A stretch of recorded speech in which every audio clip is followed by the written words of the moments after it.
Well, hello, welcome to Big League Coaching. My name is Bill Laskey. I will be your host today as well as an instructor as we cover pitching, and we're going to talk about setting up hitters. And who do I talk to every time I need to talk about pitching? A two-time All-Star, 15 years he pitched in the big leagues, 96 saves, a Cy Young winner. Let me bring in Mark Davis. Hi, Mark. How are you doing? I'm doing well, Tree, and I hope everybody else out there is doing well as well. Well, we always talk about pitching, and some of the things we love to talk about is setting up hitters, because a great hitter is 3 for 10, hitting 300, but we know most of them aren't like that. Let's talk about some basic things about setting up hitters before we go into a class. What are some of the things you teach your kids, as well as in the professional ranks as a minor league pitching coordinator? Some of the things that you kind of generalize before you get into specifics. Well, as far as setting up a hitter, I think what you try to do is you establish your fastball. Once a hitter knows you can throw your fastball for strikes, then they assume that you're going to throw those for strikes. You can go now to the other options. If you can't throw strikes with your fastball, then obviously you're going to continue to try to throw that over the plate. So once we've established we can throw strikes with our fastball, then we go to our other pitches. I'd like a starting pitcher go to a changeup. I also want the pitchers to throw the ball inside. I need to see how quick that bat is. Once I can see how quick a bat is and I open a hitter up, and by open a hitter up, what I mean is make him get quick to try to hit the inside pitch. That opens up soft and that opens up away. So what I try to get our guys to do is understand when you're setting a hitter up, he dictates what you do to him. If he's on your fastball, you can throw a changeup. If he's late with the fastball, go inside with a fastball. If he's still late, keep pounding. When you do go to something soft, when a guy can't catch up to your fastball, expand the zone down. Throw the ball out of the strike zone down to show something soft so you can come back in with a fastball inside again. That's with a guy that can't catch up to your fastball. That's kind of how we would start it. Yeah, that's a great start. And I think that's a good lead into this class of setting up hitters.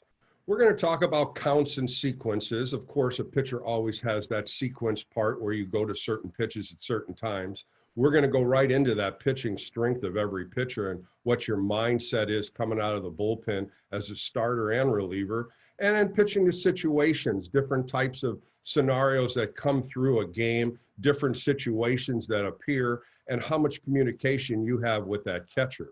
So I'm going to go right in there, right off the start. Let's talk about the pitching strengths of a pitcher. I like how you talk about starting everybody with a fastball. The fastball is really what you start out warming up with.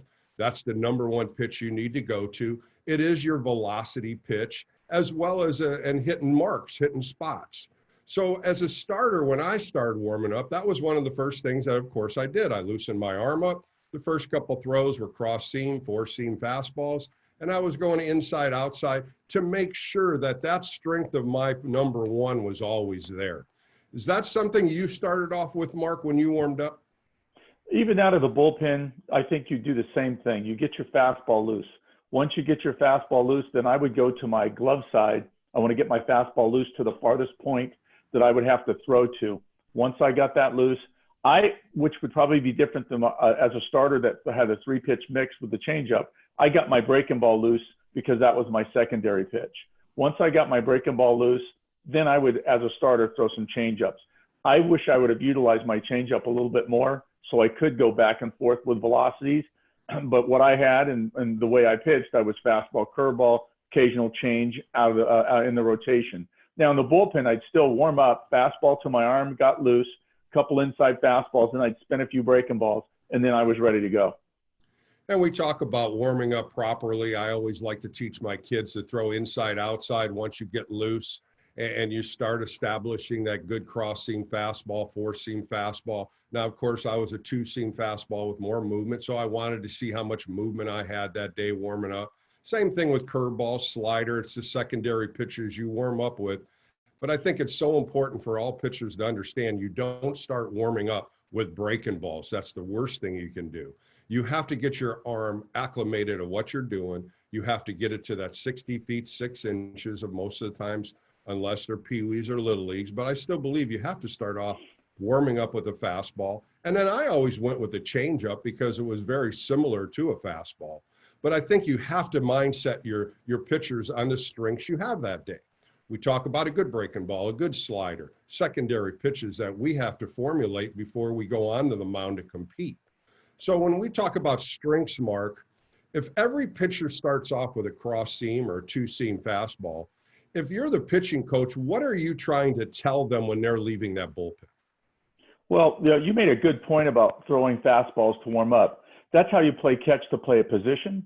That's how you catch to warm up to play long toss prior to getting on the mound.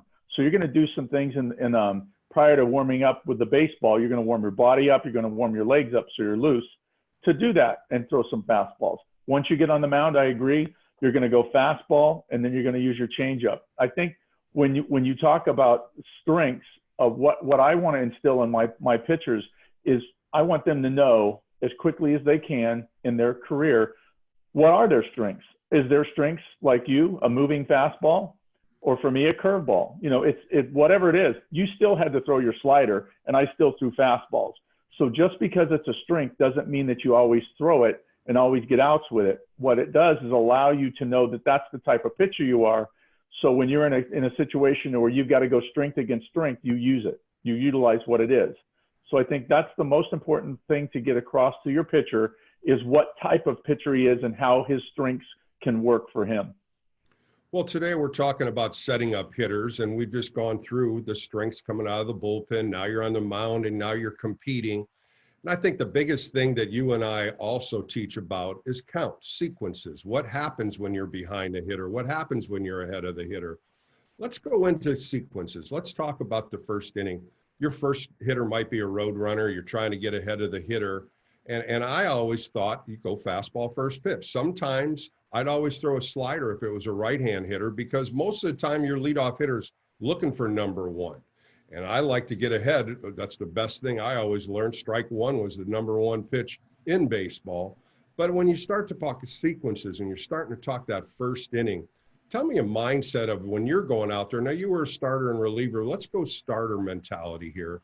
That first inning, what are you trying to achieve? That first hitter, second hitter, and third hitter in sequences, and what do you want to use?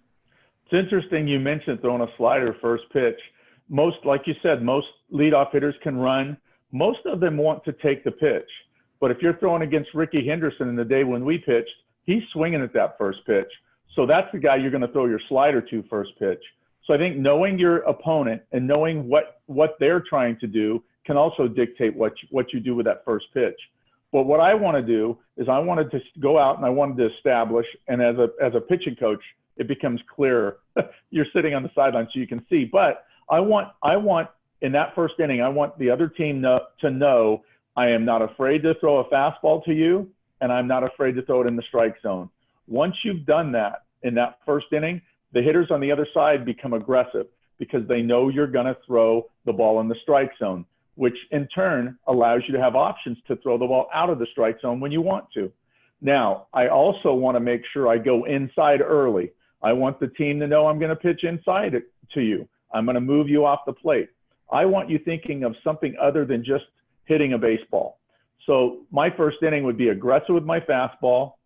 I'm going to pitch inside, and I'm going to let them know I'm going to pitch inside. Now, if first guy gets a hit, obviously our game plan is going to change because I'm not going to just sit out there and throw a lot of fastballs with runners in scoring position. So I'm going to basically what we call throwing the kitchen sink. I'm going to pitch how I have to pitch to get out of that inning to try to put a zero on the board.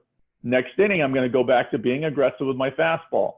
After I'm throwing some fastballs and I see if they start to ambush the first pitch, like you said, you wanted to start the game off maybe with an occasional slider. You know, now I'm going to throw first pitch curveball to get them off of the fastball. But it's a mind game, and it's you're setting up what you want them to do. You want to dictate the game, the course of the game. Now, when the hitters see you're aggressive with your fastball, they want to dictate the same thing. So it's a back and forth, and I think that's one of the best things about the game of baseball. It's the game within a game.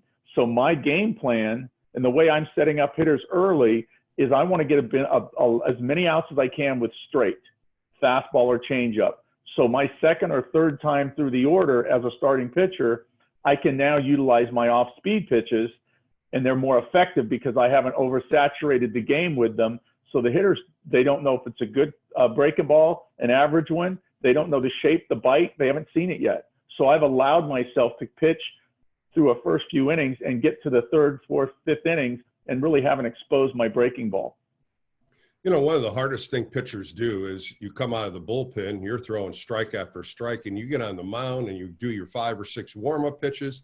Then that first hitter comes in and you can't even find a location of the plate. You're all over the place. You walk the guy on 4 pitches. You and I have gone through this with many pitchers, and the mentality of it, they stress out. The anxiety gets to them. They get emotional. They overthrow. They open that front shoulder up. Some of the things that I like to tell pitchers when they get out there before that first hitter is to relax. Don't even think there's nobody on, nobody out, and every pitch isn't that dynamic. I got to get it in. Some of the things that I like to generate with pitchers is to formulate a little conversation with that catcher to make sure that we're all dialed in communication, because that really is so meaningful when you set up hitters. So give me your mind thought of a pitcher going out there and struggling, walking the first guy. He can't throw a strike to the second guy. What are some of the thoughts and key points that you teach pitchers at that time? Tree, it sounds like you're speaking from a starter mentality. And you know what? The first time I went down to the bullpen in the big leagues was the first time I came into a game with runners on base. I didn't do it through the minor leagues, and it was definitely, like you said, a shock. Oh my gosh, I have guys on base. I can't do this. I've got to make sure I can, start this guy off with a fastball, and there's already guys on. So I learned and adapted to outstanding. I'm coming in, guys on base. I have a chance to throw one pitch and get 2 outs. I also can throw my off-speed pitch for a strike. It's not what they want to hit. They're looking for a cookie, first pitch fastball right down the middle. So my mentality went 180 degrees. I went from, oh my gosh, I'm in a tight situation, to outstanding. Good things can happen here.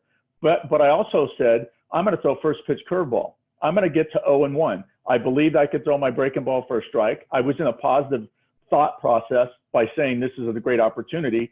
I started throwing first pitch curveballs. Now I'm 0-1. The hitter wants to hit the fastball, so it opened up the strike zone for him for a fastball.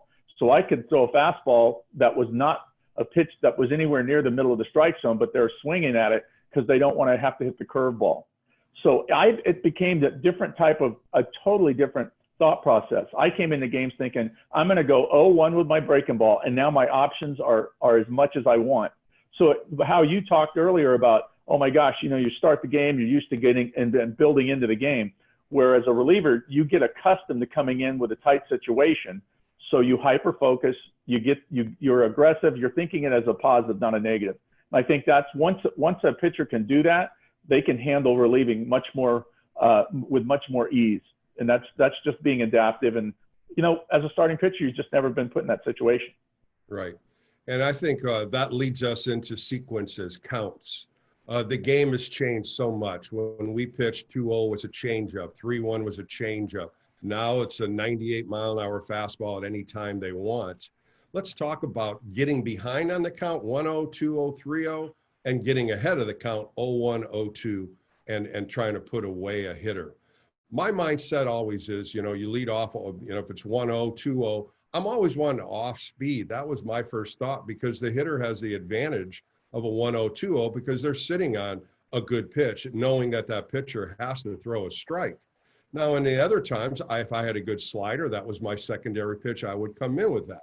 But my mindset back when we played, Mark, was always a changeup, always something off speed, because the hitter was so anxious. His hands were dialed in on the bat. You were a good hitter. You were just sitting on that fastball. And I think it's important pitchers have to get the confidence in that secondary pitch or even a changeup to throw in certain counts. What is your mindset before, when you were a pitcher, and now it's changed to being a pitching coach? What is the mindset being 1-0, 2-0, and how you explain that to pitchers? Well, I think what you're explaining was when we pitched, the 2-0, 3-1 was a fastball count. So you were looking at throwing something off speed from that because you wanted to throw something non-fastball on a fastball count. Now, in today's times, if you watch Major League games, I don't really think that there's a fastball count anymore. Guys will throw any pitch at any time. starting pitchers will throw breaking balls early in a game. They'll throw behind the count breaking balls. They'll pitch what we call backwards, was behind the count breaking balls, ahead of the count fastballs. And this is where now you can't really just sit on a pitch. And I think a lot of that has come from the analytical side, to where they're saying, well, if you throw this pitch, this breaking ball is a much more effective for you. So they'll utilize it more. Where when we were first started in our trek in the major leagues, there was a lot of fastballs early. You want to finish with your off-speed stuff. You can pound somebody, and it was more of a traditional way of thinking. And I think now when you have numbers and you know a hitter can't hit a certain pitch, you're going to overload him with those pitches until he proves he can hit that pitch. So I think the numbers analytically allow you to be more creative with your sequencing. I still feel like the fastball, there's more outs made on the fastball throughout time, but there's also more hits given up on the fastball. So it's a two-edged sword. Now, again, when you've got a fastball that moves, you throw it. Let the ball go down and get ground balls. Now, and again, with analytics, you have the ability to know, if I have high spin rate, I can pitch up in the zone and get the same type of results, a swing and miss or a pop-up. Where we used to be told, if you throw up in the zone, you're going to get hurt. You go up to change eye level only and then come back down. Now, the guys, they see what they are. And we talked about knowing what type of pitcher you are. You also, when you know what type of pitcher you are, the sequences can change just because of your strengths and the batter's weaknesses. And I think that's where, when you walk out on the mound, you already know more information. They know more information come to the plate. So I think when you see that, it is a different game. We kind of watch the way guys would go. You go fastball, fastball, slider. If you didn't bite on the slider, you go fastball in. So in what we talked about earlier, I do feel like when we are in the minor leagues, we're still learning. And I think the staple is your fastball. And I think how you use your fastball to find out information. One, is a guy going to swing? Two, is he on time? If he's on time, you can now expand with your changeup.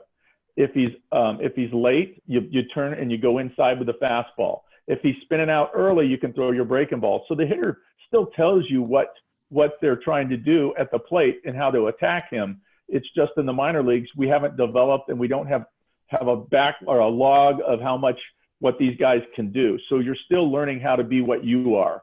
So when you ask about the minor leagues in today's times, you still work on your strengths. The only difference is we know more information about what our strengths are and then how to utilize them in a little bit more effective way. Well, one of the key points of any kind of pitcher is to get ahead of the hitter. We love to do that. 0-1, 0-2, you've got the hitter in a defensive mode.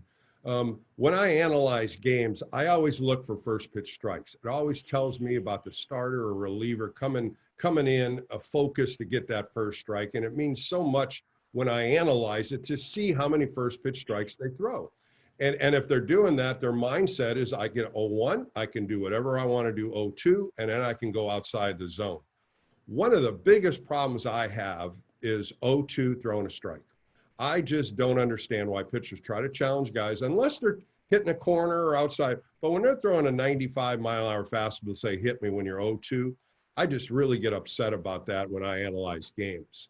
Now, I'm going to go back to 0-1, 0-2, getting ahead of hitter, and understanding, hey, I don't have to throw a strike here. I can throw 3 balls out of the zone, see if you fish. Now, of course, different scenarios of different parts of the lineup, you can choose to do that or not. But when I always talk about getting ahead of a hitter by using a fastball or an off-speed pitch, what is the third and fourth pitch you can use? And how did you decipher when to do that on an 0-1 and 0-2 count? Well, Tree, were you talking about the third and fourth option of a pitch okay. Yeah. For me, when I only threw 2, my third option was the occasional changeup out of the bullpen. Yeah. So where I saw that to be effective was with a right-handed hitter that was a little late on my fastball, and he was now covering my curveball, and all of a sudden he's starting to get on my fastball. So he's fouled off both the pitches I used to get people out with. That's a guy I would look at to throw a changeup. Mm-hmm. Obviously, if it's 0-2, I'm probably going to come in. But if I do throw a changeup, it'll probably be a ball out of the zone if the guy's swinging late. So I looked at it like, I'm not going to throw something soft in the strike zone. if a guy can't catch up to my fastball. But I also looked at it like, you know how you're talking about the 0-2 pitch. For me, if a guy throws a ball 0-2 and throws it down the middle and gets it whacked, he missed his spot. Because that's the type that, for me, that's the time where you attack a corner.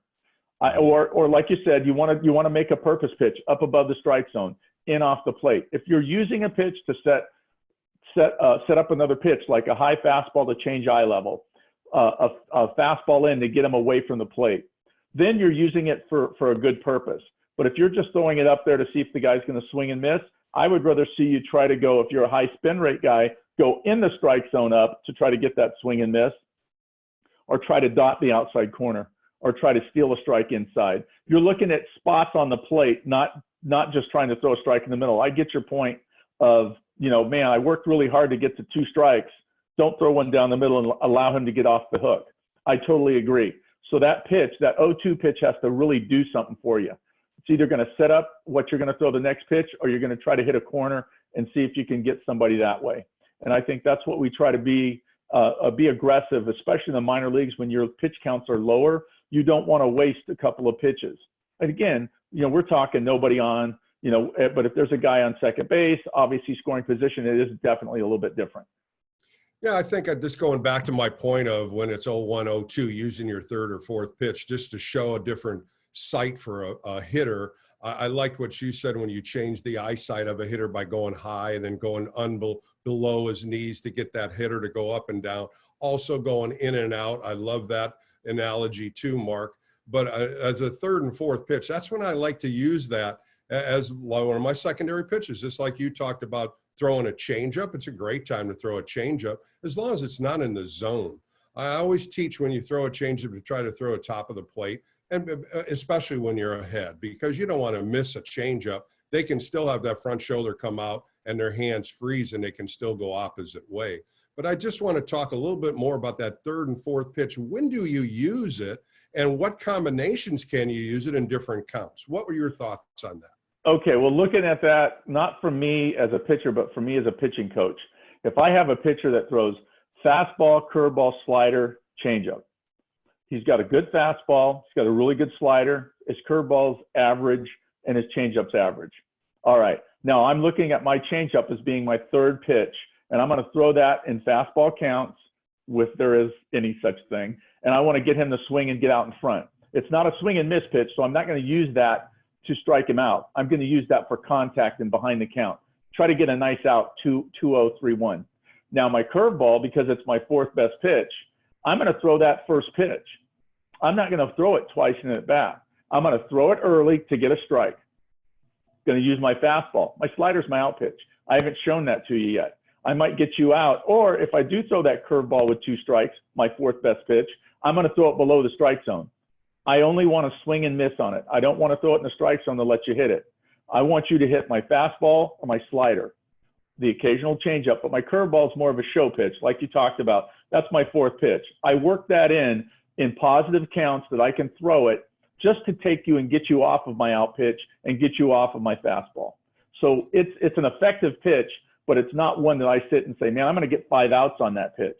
I'm going to use that pitch to get 7 outs with my fastball. Does that make sense? It sure does. And I want to go to a couple of points that you just talked about.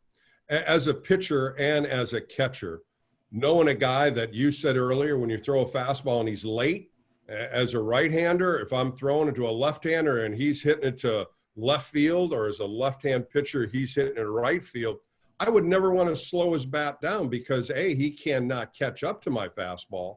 And these are things that pitchers need to understand. They can see what a hitter does too. It doesn't have to be a pitching coach in the dugout calling pitches or a catcher, because a pitcher has to understand, if I'm throwing my good fastball and this guy's not even coming around on it, why do I want to slow up his bat?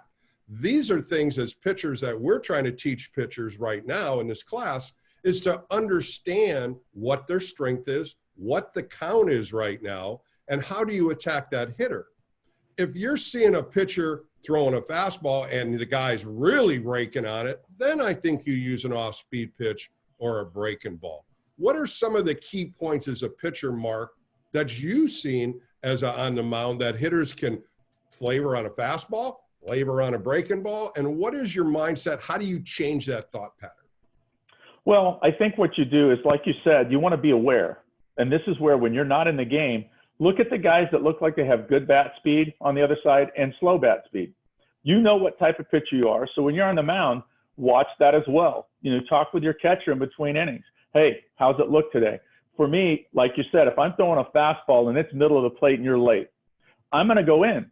I'm going to throw a fastball middle in to see if you're making the adjustment. If you can't make the adjustment, I'm going to pound in again. And if you keep fouling it off, I will throw you a breaking ball, but I'm not going to throw it out or in the zone. It'll be low. I'll throw that ball to where it looks like a strike and it's just going to go down below the zone.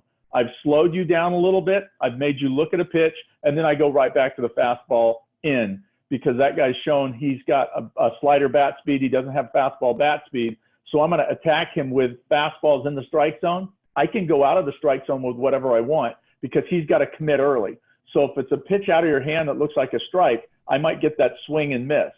If not, I at least have slowed him down with a slower velocity pitch to come right back in with the fastball. Now, when you look at a guy and he takes the fastball, you don't know if he can hit it or not. He's taken a fastball. I'm going to throw him another fastball. I want to let him know I'm going to throw you fastballs until you swing the bat. Once he swings the bat, then I know if he's late, on time, or whatever. So that's my keys, is if I throw a fastball and you take it, I'm going to throw you another fastball. If I throw you a fastball and you swing and you're late, I'm going to go in with the fastball. So that's what I'm saying. A lot of guys, if they know you, a lot of guys knew me, I was going to throw some breaking balls to you. So that, with that being the case, you might come up and sit on a breaking ball. And if I throw you a fastball and you take it, I'm thinking in my mind, you're sitting on my breaking ball. I'm going to come in with another fastball. I got to get you swinging so I know what you're thinking. A hitter that takes the pitch, I don't know where his head is. I don't know what he's thinking yet. So that's where I'm trying to assess what you do as a hitter by how you attack or how passive you are with the pitch. So like you said early, you would never throw somebody an off speed pitch if they can't catch up to your fastball. I agree. But when they don't swing the bat, you don't know if they can or not. Right. So force them to swing the bat.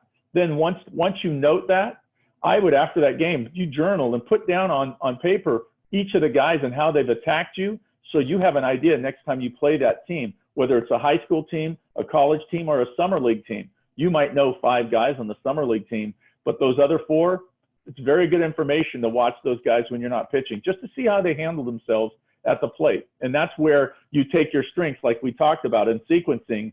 You have a little bit more information of what you're trying to do before you step on that mound.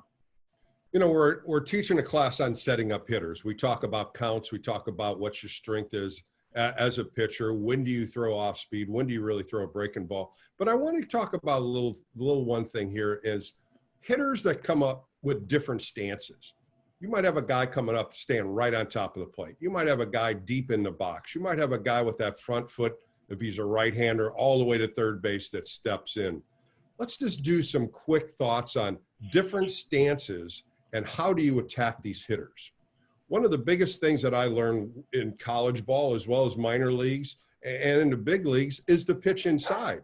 If you cannot pitch inside, then you are showing that hitter that all he can do is look away, because that's generally where all the pitchers are.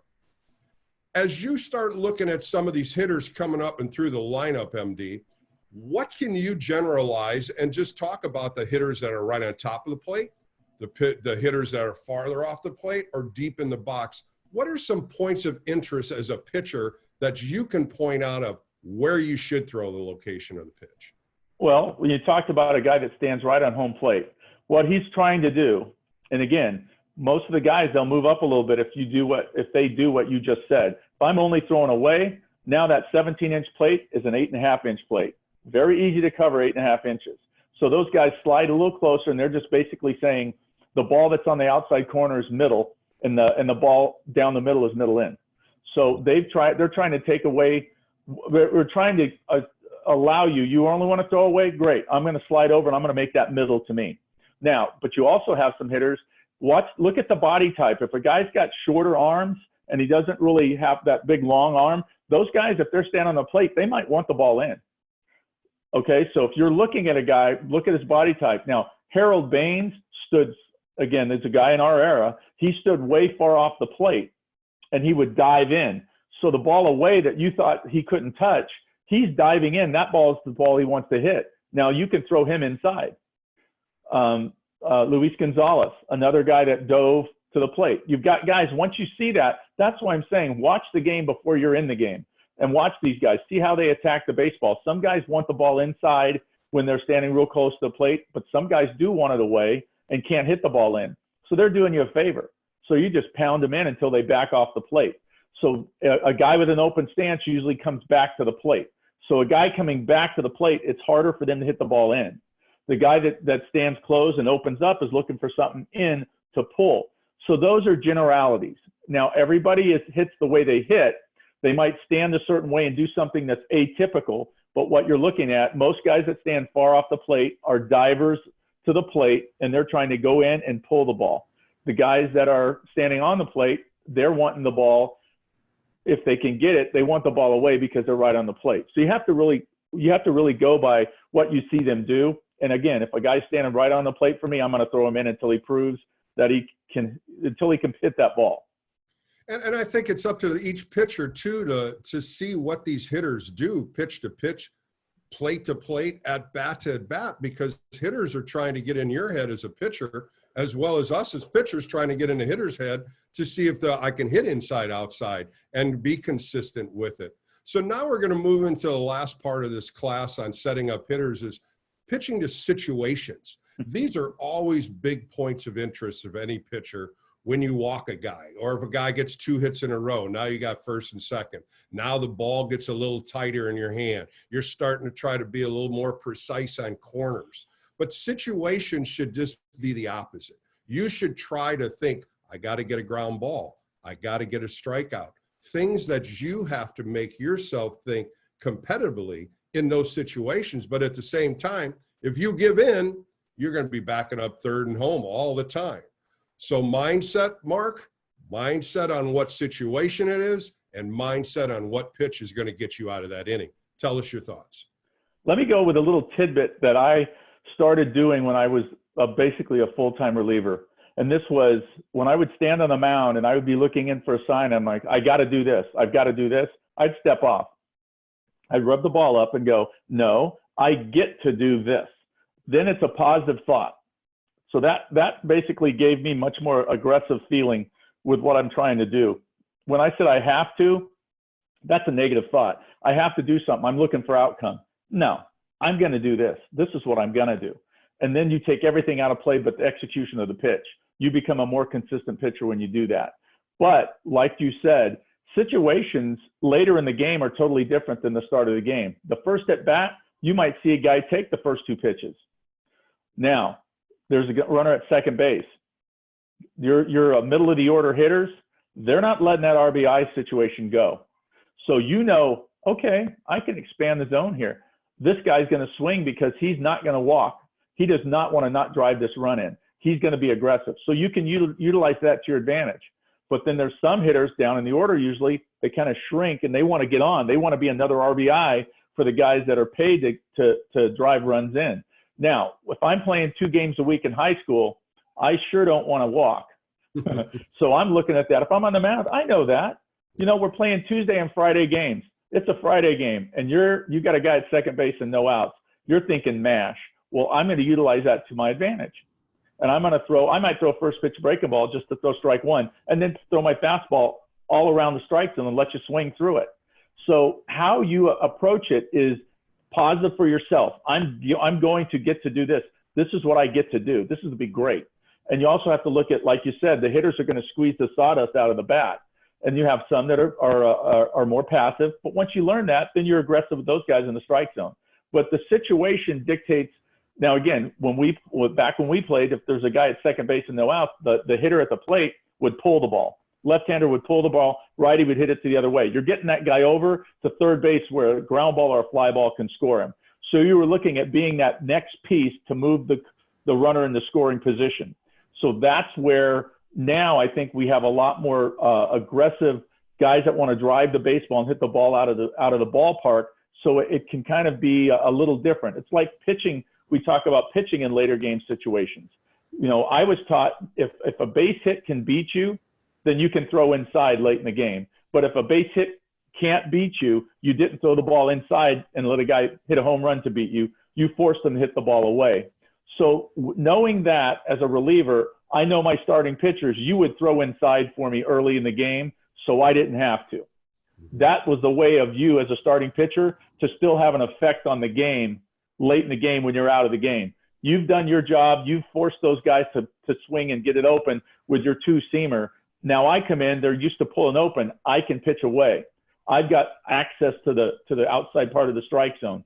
Now, if a home run doesn't matter either way, well, then I can throw anywhere in the strike zone. But we're talking about situations. So if it's 2 runs, guy at second base, I'm not going to let that guy hit a home run pull side, but I'll force him to hit the ball away.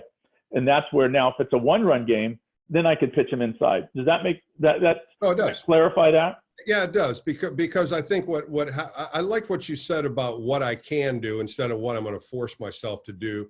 Because those situations always come up as a pitcher, and you start thinking way beyond what you're supposed to do instead of just trying to drive a first pitch strike in there to see if you can get a quick out, or if you get ahead 1-0 or 0-1, 0-2, then you can go outside and throw something out of the zone. But I think situations, I think every pitcher, you always stress out. There's no doubt about it, because Right. next thing you know, you maybe only thrown 4 or 5 pitches that inning. You got first and second or first and third. How am I going to get out of it? Well, your thought pattern is relax. Understand what you have to do to get one out. Understand that 1 run means a lot than 4 or 5 runs that kick you out of the game. So your mindset has to relax. Every pitcher has to take a deep breath and understand, going back to that number 1 point we talked about, what is the strength that you have that day? What can I go to for a pitch that can get me out of this inning, rather than going to secondary, third pitch and guess on what I can do? So, you know what? This is a great class about setting up hitters. We got to recap here as we're getting down to the end of this class. So let's recap about the 3 points we talked about, Mark. I'm going to let you start off in the strength of your pitches, your counts and your sequences, and pitching your situations. Tell us a quick recap on what you would tell all pitchers right now on all 3 of those points. Well, for me, if I'm going to go with strength, I'm going to say I'm going to throw my strength no matter what. If it's the hitter's strength or not, I want to go with my strengths in a tight situation where if it's win or lose, I'm going to go with my strengths. And you made a point earlier in the class. You said good hitters hit 3 out of 10. Well, I'm on the mound, and I'm going to say I'm 7 out of 10. So that gives me a positive thought approach. And I'm going to say with my strength, it's 8 out of 10. You're only going to hit 200 off me. And then I become more aggressive and positive with that pitch. So tight situations, I'm going to go with my strength, pure and simple. Now, if we go about pitch sequencing, it's different as a starter than it is a reliever. As a reliever, I'm going to throw what I need to throw to get strike 1. Strike 1 is the most important thing in baseball, I agree. But later in the game, it becomes even more so, because you can pitch around ball 1. Well, if you come out of the game and I come in right behind you and you got guys at second and third and 2 outs, do you really want me to throw ball 1? You know what I mean? So my job was to throw strike 1, and I did it with something as a non-fastball, because I know the guy at the plate is thinking the reliever's going to come in and throw first pitch fastball to get ahead. I did that, but I did it with my curveball. And then about the time you thought I was going to do it with my curveball, I'd throw my fastball strike 1. So basically, it's being aggressive, and I'm doing the same thing.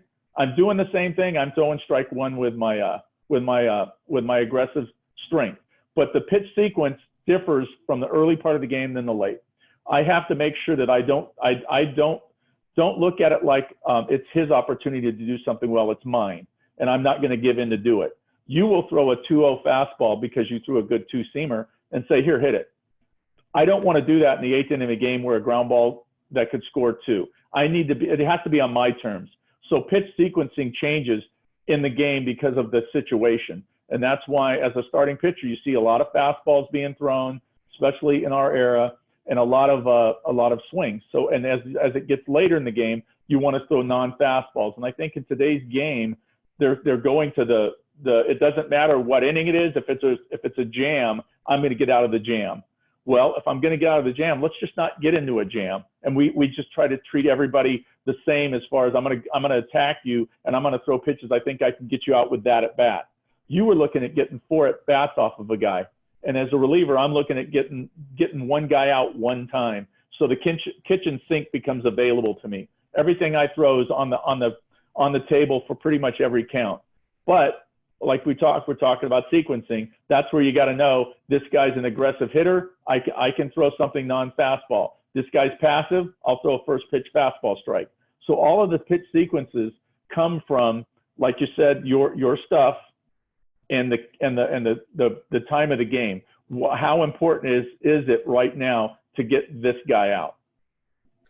I think a generalizing a conclusion here, and I'm going to talk about pitchers. Pitchers really have the confidence to go out there in any scenario and control the situation. You control the situation of the game. You control what happens on that mound. And the more relaxed and more confident you are to throw all your pitches makes 3 outs come quicker. And as a pitcher, every time I went out there, I thought 3 outs. I didn't think about the 3rd or 4th inning until I got there. And I think pitchers sometimes think way too far instead of just worrying about that hitter and worrying about that inning. One of the best pitching coaches used to always say, hey, never even think about 3 outs, just get each hitter out. And each hitter is one stage of that inning. And I think it doesn't matter how old you are, Pee-wees, Colts, Little League, then you can go into high school, college. Every pitcher has to go out there with the confidence to get the first hitter out. Everything works off the first hitter in sequences, situations, pitch counts. These are all things that always work that way. So as Mark Davis and I are finishing this class, be confident in what you do, be confident in throwing strikes, and be confident for your defense and let them help you instead of getting in these stress innings when you're 2-0, 3-0 all the time. Have fun pitching. That's what Mark and I did for so many years, and now we teach it. For Big League Coaching, Mark Davis, Bill Laskey would like to thank you for joining our class. We have other pitching classes up there. Please join us. For Mark Davis, Mark, great class. Thanks again, my friend. Tree, it was a pleasure. I hope everybody enjoyed it. Yep. For Mark Davis and Bill Laskey, join bigleaguecoaching.pro, see some more classes. And once again, thank you for joining us today on Pitching.